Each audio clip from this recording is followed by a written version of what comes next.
from the Chief Secretary State of West Bengal সেই জায়গা থেকে আমাদের ওয়েস্ট বেঙ্গল জুনিয়র ডক্টরস ফান্ডের তরফ থেকে একটি মেল রিপ্লাই দেওয়া হয়।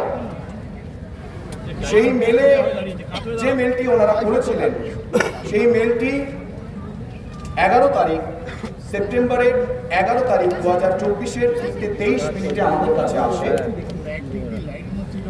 এবং তার উত্তরে আমরা যে মেলটি রিপ্লাই করেছি সেখানে লেখা আছে যে আমরা অ্যাটলিস্ট 30 জন প্রতিনিধি এখান থেকে যাবে, তার কারণ এই আন্দোলনটা 26টা মেডিকেল কলেজ এবং আরও জনসাধারণের মধ্যে এই আন্দোলন যেহেতু ছড়িয়ে গেছে তাই 10, 12 বা 15 এই রিপ্রেজেন্টেটিভটা আমরা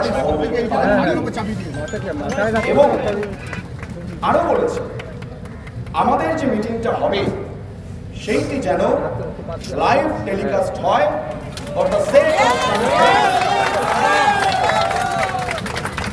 এবং এই মিটিংয়ে আমাদের দাবি খুব স্পষ্ট। আমরা এখানে যে 5 দফা দাবি নিয়ে স্বাস্থ্য ভবনের সামনে শান্তিপূর্ণ অবস্থান বিক্ষোভ করছি সেই 5 দফা দাবি নিয়েই যেন আমাদের আলোচনাটা হয়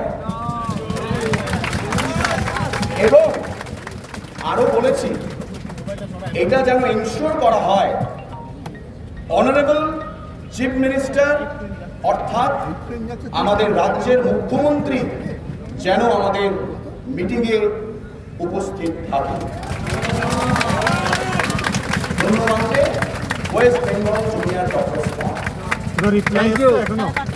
না, এখন কোনো রিপ্লাই আসে। 30 জনের যে টিম তার মধ্যে শুধুই ডাক্তাররা থাকবেন? 30 জনের যে টিম, যেহেতু আমাদের এই আন্দোলনটা সমস্ত মেডিকেল কলেজ থেকে শুরু হয়েছিল তাই সমস্ত মেডিকেল কলেজের রিপ্রেজেন্টেটিভদের নিয়ে যে কমিটি হয়েছে আমাদের West Bengal junior doctors front, সেই জুনিয়র ডক্টরস ফ্রন্টের 30 জন প্রতিনিধি এই মিটিংটায় যাবে। এই 4টে পয়েন্ট যেটা আপনার কন্ডিশন রেখেছেন কমপ্লিট না হলে পরবর্তী কি ভাবছেন? আগে সেই উত্তরটা আসুক, তারপরে আজকে যদি কোনো রিপ্লাই বা কোনো রকম এই ধরনের বৈঠকের কোনো উত্তর না আসে আপনারা কি আজকেও অবস্থান চালাবেন?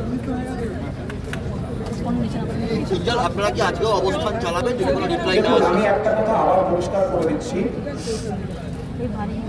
আমরা যে মিটিং এর প্রস্তাব এসছে যদি সেখানে যাই আমরা কোন রকম কনক্লুশনে সেখানে পৌঁছবো না। আমরা আমাদের এই অবস্থান বিক্ষোভ মঞ্চে ফিরব।